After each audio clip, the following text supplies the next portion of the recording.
ao analisar esta proposta, nós temos de ter em consideração vários fatores, nomeadamente a percentagem dos trabalhadores que oferem do salário mínimo na região. Nós temos que considerar que existe uma contínua deterioração das condições de vida dos madeirenses e porto-santenses. Temos que considerar igualmente que existe um aumento do custo de vida, há mais impostos, aumentam-se os impostos diariamente e baixam-se os salários indiscriminadamente.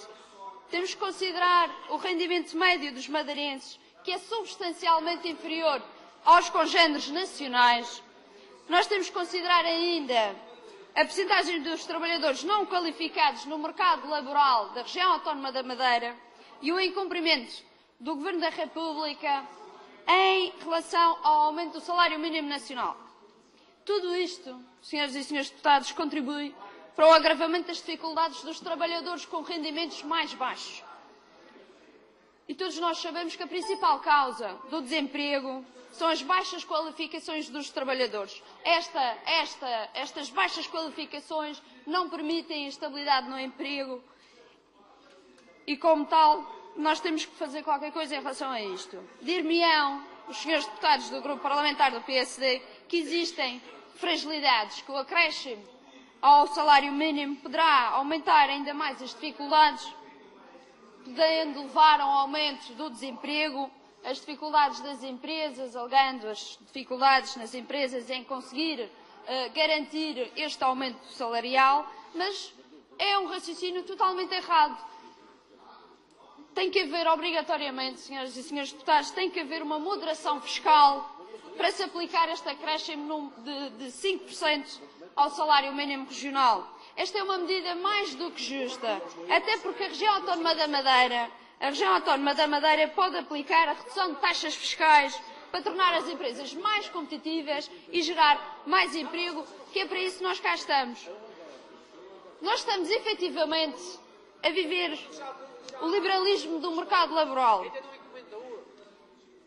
A geração atual, infelizmente, a minha geração, vai ser a única geração, até ao dia de hoje,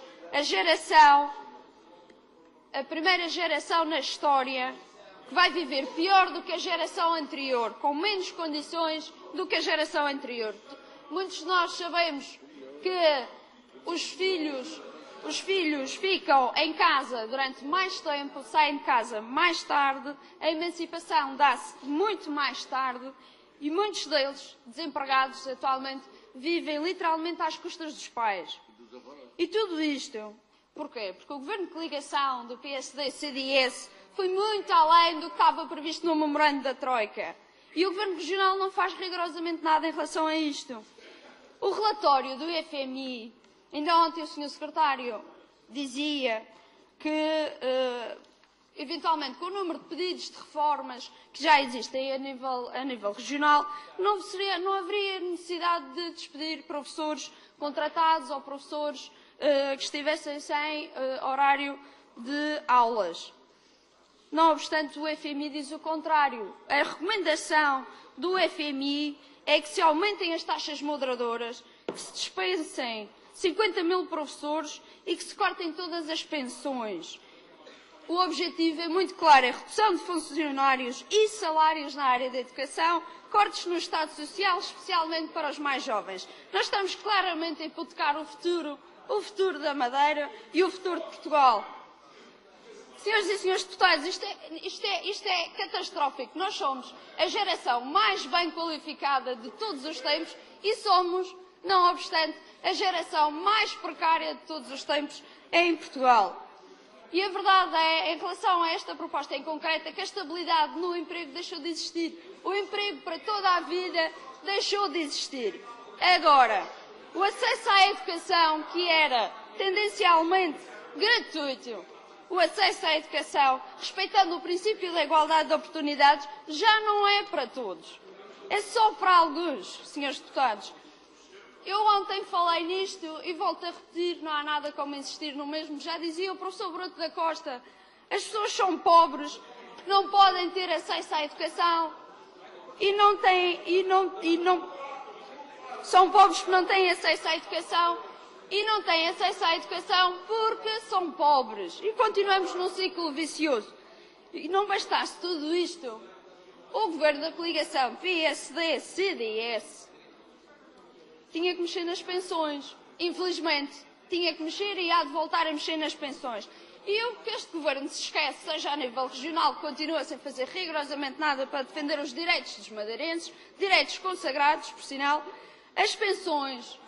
O governo regional esquece que as pensões não são uma prenda. Estas pessoas são pessoas que trabalharam toda a vida, pagaram impostos toda a vida para terem direito a uma reforma digna.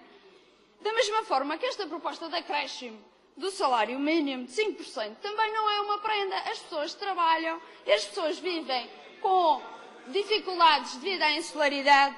Todas estas pessoas têm condicionamentos que seriam muito mais facilitados com este acréscimo de 5%.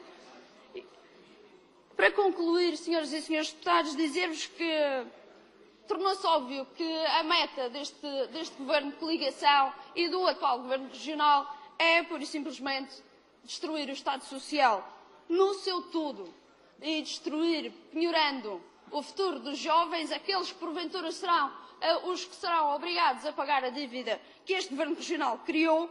E é por isso que esta proposta do PCP não é só justa, como é igualmente necessária para devolver a dignidade a todos os madeirenses e porto-santenses.